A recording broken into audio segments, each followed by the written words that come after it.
Dr. Nigel Gold-Davis is an editor and also strategic survey and senior fellow for Russia and Eurasia. Dr. Nigel is joining us live from London. Dr. Davis, welcome to the show. How has Ukraine's incursions into Russia's Kursk region changed the dynamics of the war? I think even just a week into this incursion, it has shown a number of significant things about the war. First, that the war remains fundamentally unpredictable.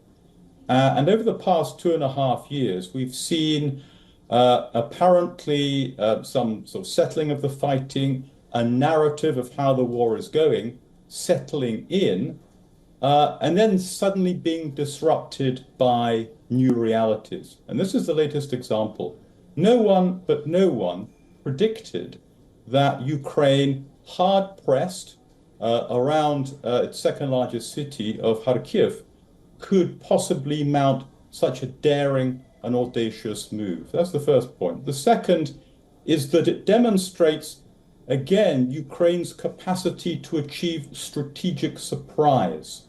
The Kremlin certainly did not see this coming, was totally unprepared for it.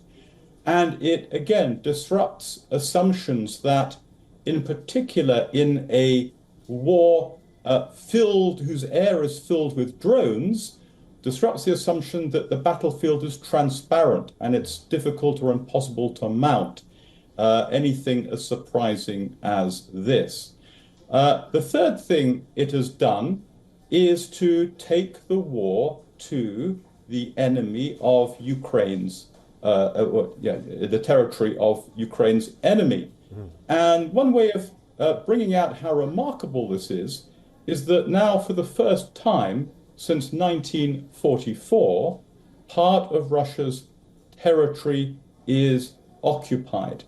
And now Russia has to think very quickly about how to respond to that and possibly to remove significant forces from its own offensive in eastern Ukraine. So that specific military dynamic could shift as well.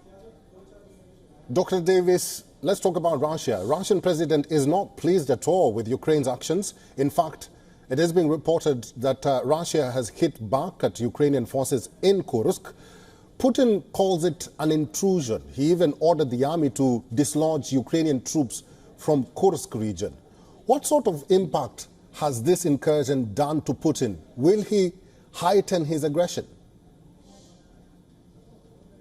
I think at this point, what's interesting is that Putin is keen to downplay publicly the significance of this. You're right to draw attention to his use of language. He has not called it an invasion. He has called it an intrusion.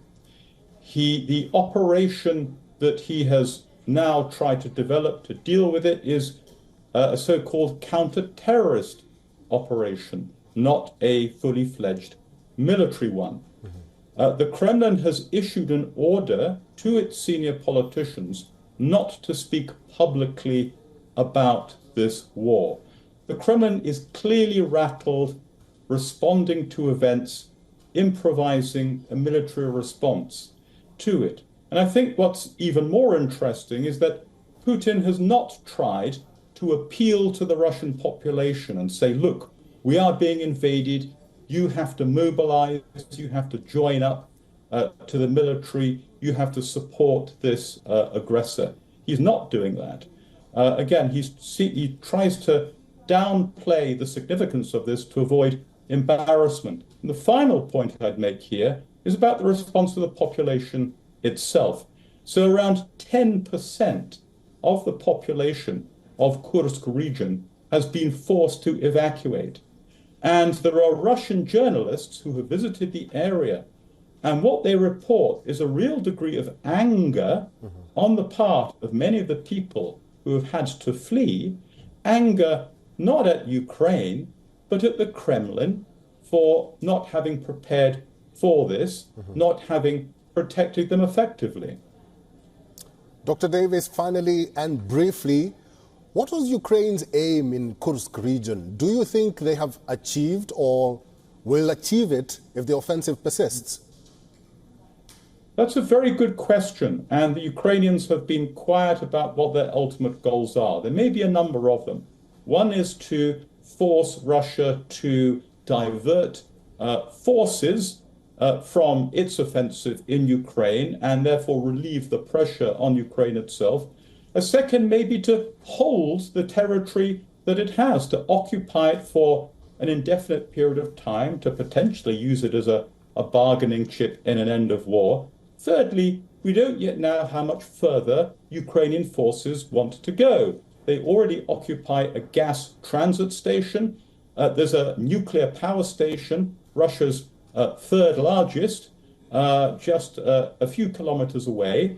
So let's see what Ukraine shows us in its actions about what its goals are. All right, I've been talking to Dr. Nigel Gold-Davies, who's an editor and also strategic survey and senior fellow for Russia and Eurasia. Dr. Nigel, thank you for talking to us today. Thank you. For all the latest news, download the WION app and subscribe to our YouTube channel.